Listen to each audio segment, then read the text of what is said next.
Okay. Want to try this out. Chat about Bill 60, which was just passed. And what is Bill 60? Bill 60 um, is also titled Fighting Delays, Building Faster Act 2025. It's a bill that amends pieces of the Planning Development Changes Act, Municipal Act, Transit Orientated Communities Act, Highway Traffic Act, and others to streamline approvals and infrastructure delivery, introduce big changes to the Residential Tenancies Act and landlord and tenant boards with the stated goal of speeding up decisions and fighting delays. Um, so as of today, it just passed the third reading of the legislature. The vote's carried. Um, and what do you need to know about this bill and how it affects Toronto real estate? Well, the province is giving itself more power to override the local planning decisions, which local planning authorities already thought the ONB was, over the top previously. This sounds like it's giving themselves more power than they previously had. They want to change the development charges, including how land acquisition costs can be treated. And they basically want to allow this to build more homes and build them faster. They want less friction. They want planning to speed up. This is all just in an effort to address the quote unquote housing crisis out there. And the second part of this has to do with the changes to the rental tribunal. So Bill 60 proposes to shorten the eviction process for rent arrears. Basically, if you haven't paid your rent, it used to be quite difficult to start the process to evict a tenant who hadn't paid rent.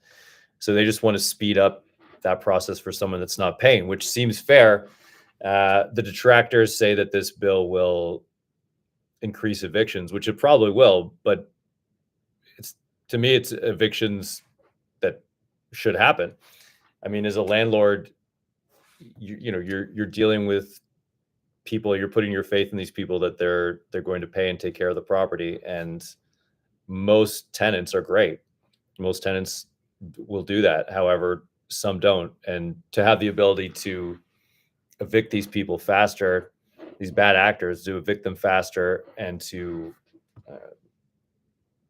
not be stuck in this endless cycle, this 6-month cycle of waiting to get to the tribunal. I think that's a good thing.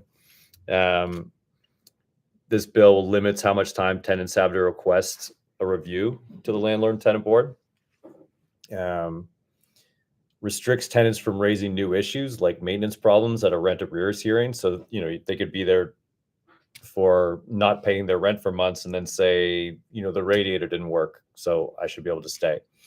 It defines what persistently late means, and to be able to evict people for chronic late payment, and reduce or remove compensation in landlord's own use evictions. In some cases, no more than 1 month's rent if enough notice is given. So, I mean, as a landlord, I think these are all changes that I think will help. I think it was getting to the point where it was so onerous to try to take out a bad tenant. Landlords were afraid to rent out their units. I mean, it was slowing down the amount of rental housing out there for sure, because some of these older landlords that, maybe they have a smaller mortgage and they could afford to sit on their units. They just were not renting them out because they were nervous about, getting a bad actor in there. So yeah, these tenant advocacy groups are saying this will speed up evictions, weaken tenant protections, and increase pressures on shelters in the city.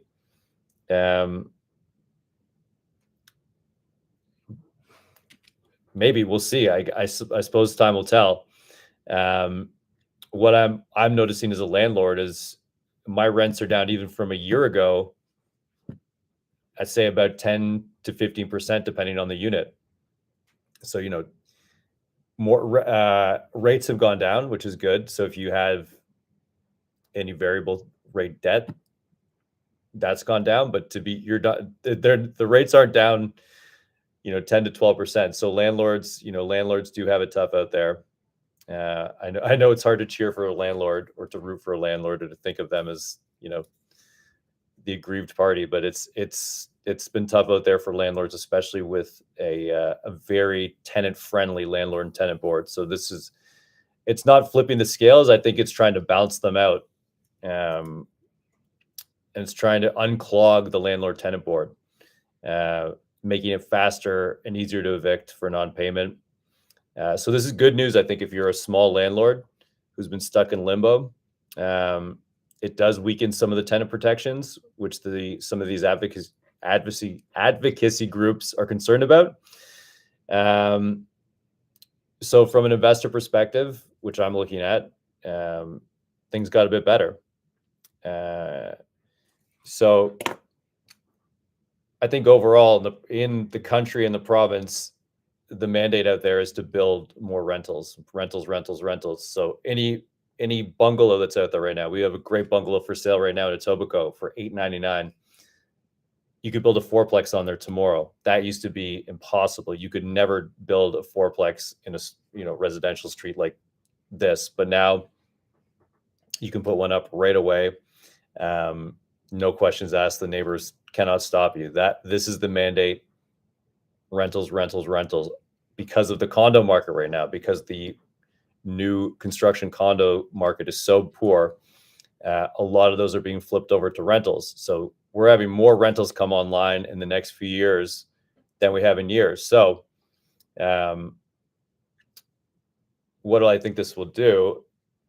Unfortunately, but my thought would be, considering we're getting all these rentals coming online, and these one-off fourplexes, sixplexes, it might actually bring the value of these rentals buildings down slightly and bring rents down. So that would be the intended purpose for the province and the feds, is to bring rents down, and to bring more rental units online. However, if you're a landlord, it might have the unintended consequence of bringing rents down further from where they are, which they're already down considerably from just a few years ago.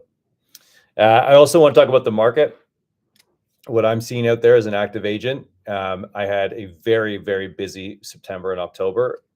One of my busiest September, Octobers I've ever had. I found November, it's just slowed right down. And the numbers are bearing that out. Now, prices have not come down. So if I looked at, from the 1st of September to the 24th of September, the sale, there's in all of Toronto, there is roughly, let me just pull this up here.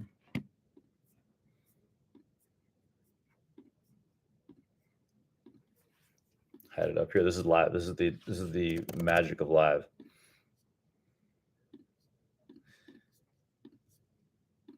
So again, I'm going to go all Toronto.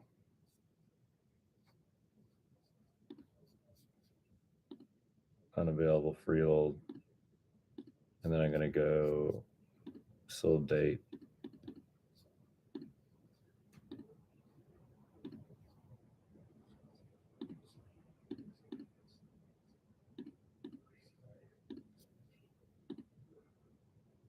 Okay.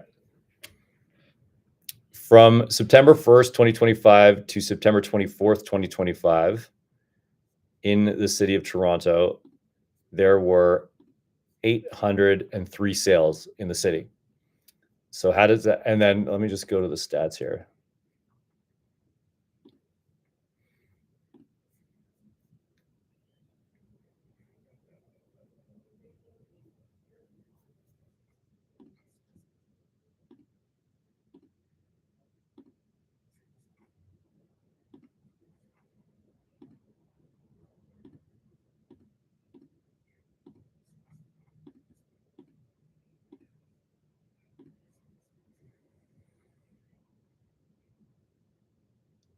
That's an average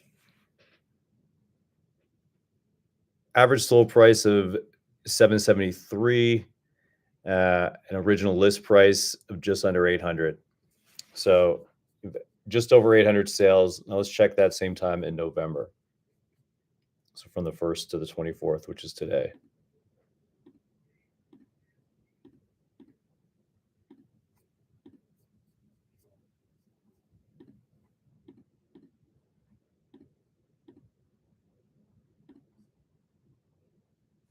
Yeah, 658 sales from 803 sales in September. So the sales are down considerably. Let's just see the price. The price is right around the same, that average price at 760,000. So the prices are holding steady, but the number of sales are down considerably. So, this is pretty typical in the colder months as things get colder, as we get closer to the holidays. I think, in my opinion, you have about 2 weeks from now to get your place sold, and then you start to really, really slow down as you get into that middle of December when people are getting ready for the holidays. The buyers are starting to shut down their searches. They're not out there as aggressively. So if you have a house, this is your window to get that price right, to get that house sold before the Christmas holiday season, or you're looking to have it on, through December, which is quite slow. So this is something to think about if you are on the market right now. Make your price look as attractive as you can before we get to that Christmas break. And you want to hopefully get that sold before the break, or else you're sitting around till next year and you're either canceling and relisting for the following year, or you're just hanging around at the same price. So I think you want to get your price looking as good as possible so you get it sold before the break, because I'm always an optimist. I always think, rates are coming down. Hopefully, hopefully we see whatever effect tariffs have had on Canada, those work through the system. And I'm hoping for a even better market in 2026, but no one knows. So if you have your house on the market now, I think it's best to get it prepped and looking perfect to sell now instead of waiting for next year. Because that's what a lot of sellers will say. They'll say, I'm going to take it off and list it again next year. We don't know if it's going to be better next year. I hope it's going to be better next year, but no one knows for sure. So I would say this 2-week window before the break is a good time to get it up right now.